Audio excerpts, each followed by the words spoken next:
nous sommes bel et bien vendredi. Michel Momigny, bonjour. On n'a pas le l'habitude golf de est voir... fermé. Ah, ben c'est ça, le golf est fermé. Ben là, j'ai le droit à avoir du Michel le vendredi matin et vous aussi, à notre grand plaisir. Ben, mon grand plaisir aussi. Ben oui, ça se sent. J'aime bien faire ça. J'aime bien encore faire quelques apparitions. Oui, puis Michel, on a vu, en parlant d'apparition, on a vu quelque chose qui a commencé à pousser là, depuis quelques semaines là, sur le boulevard Taché. Puis les gens se posaient des questions. C'est un beau projet, là. Écoute, est-ce que j'ai une demi-heure? Non. Non. Moi, je voudrais féliciter Jean-Yves Fortin. Parce que Jean-Yves Fortin a redonné vie au Germoir avec l'hôtel Loiselière. Est arrivé avec le Florimé dans le temps, là, qui maintenant est une autre bannière. C'est lui qui s'est porté acquéreur du motel 232. Et aujourd'hui, il nous arrive avec un projet de près de 50 millions. Chapeau. Parce que moi, cet homme-là, c'est un homme d'affaires. Puis, il y avait Acier Fortin auparavant, ça a commencé de même. Puis après ça, là, il s'est porté acquéreur du Germoir. Et on connaît maintenant le Loiselière. Et tout le monde, moi, je te le dis, là, je connais beaucoup de gens qui font une halte quand ils descendent dans le bas du fleuve. Ils font une halte à Montmagny pour aller à l'hôtel Loiselière. C'est tellement beau, c'est tellement... Encore cette semaine, on est allé faire un tour par affaire. Et de voir un projet comme ça à Montmagny, 5 étages. C'est la première fois qu'on voit un projet qui a 5 étages à Montmagny. Oui. Alors, un peu, Monseigneur de Chêne? Je ne sais pas. Monseigneur de Chêne aurait 6 étages? Oui. Comme on dit, à l'oreille? Alors, mais quand même, c'est un beau projet de grande envergure. Et moi, ce que j'ai entendu, c'est que ça amène des gens de Lévis qui sont partis pour avoir ce genre de condo-là.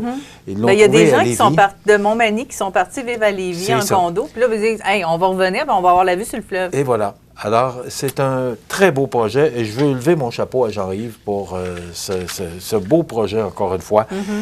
Donc, évalué à elle seule 14 millions, la première phase du projet avance rondement. L'immeuble de 5 étages qui comptera 60 appartements, 5 logements 3,5 et 55 logements 4,5 de superficie allant de 821 à 1280 pieds carrés est déjà en bonne partie érigé.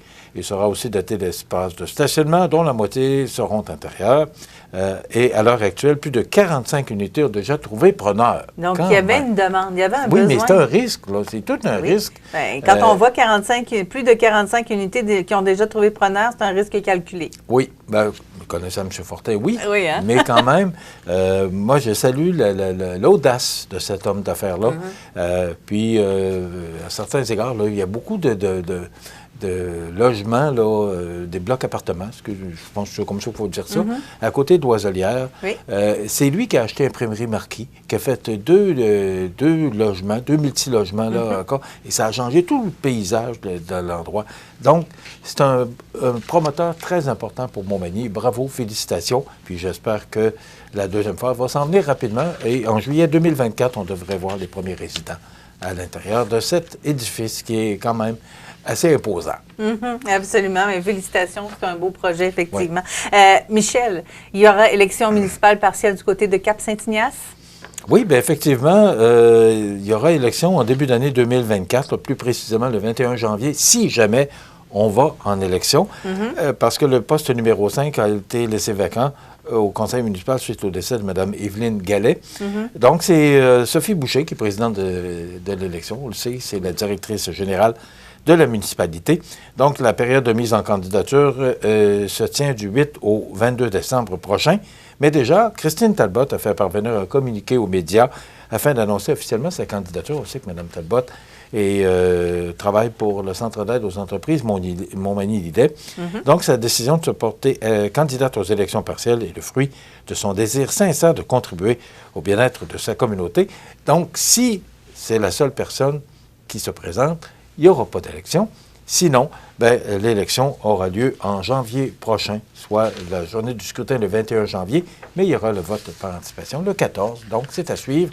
Le 23 décembre, on saura s'il y a élection ou non. Mais déjà, Michel, on sait qu'à partir du 8 décembre, il y a la période de mise en candidature qui ouvre et Mme Talbot va être ici en nos studios pour nous présenter sa candidature cette journée-là. Ah, bon, OK. C'est déjà confirmé. Oui, bien, moi, je trouve ça important. On est quand même médias parlés et ça donne l'opportunité à ces gens-là, comme on l'a fait avec les élections municipales à Montmagny récemment. Ça donne l'occasion à ces gens-là d'exprimer qu'est-ce qu'ils veulent, qu'est-ce qu'ils veulent faire, pourquoi ils se présentent.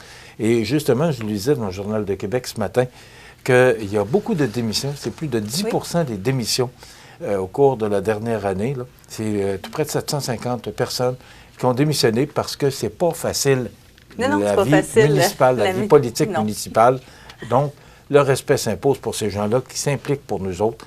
On a besoin de nos conseillers maires de nos municipalités. Absolument. Michel, rapidement, on a commencé à parler hier de possibles funérailles nationales pour Carl Tremblay, qui était le chanteur et leader des Cowboys fringants. Alors, bien sûr, on va en savoir plus dans les prochains jours. D'abord, il faut savoir si la famille est d'accord. La famille aurait accepté. Je le dis au conditionnel. Alors, le premier ministre là, qui a proposé à la famille, et la famille, hier soir, j'entendais que la famille aurait accepté, et on comprend pourquoi aussi. Alors, merci beaucoup, Michel. Mais je le dis au conditionnel. Oui, oui. Merci beaucoup, Michel. Alors, la semaine prochaine, lundi, Atelier de décor Mercier vous reçoit. Donc, on va aller faire un petit tour. On va parler de décoration avec Valérie Mercier. Et aussi, on va discuter du marché de Noël de Montmagny parce qu'on a commencé à avoir les détails. On en parle avec Mathieu Sirois. Alors, on vous souhaite une belle fin de semaine en Côte-du-Sud. Bonne fin de semaine.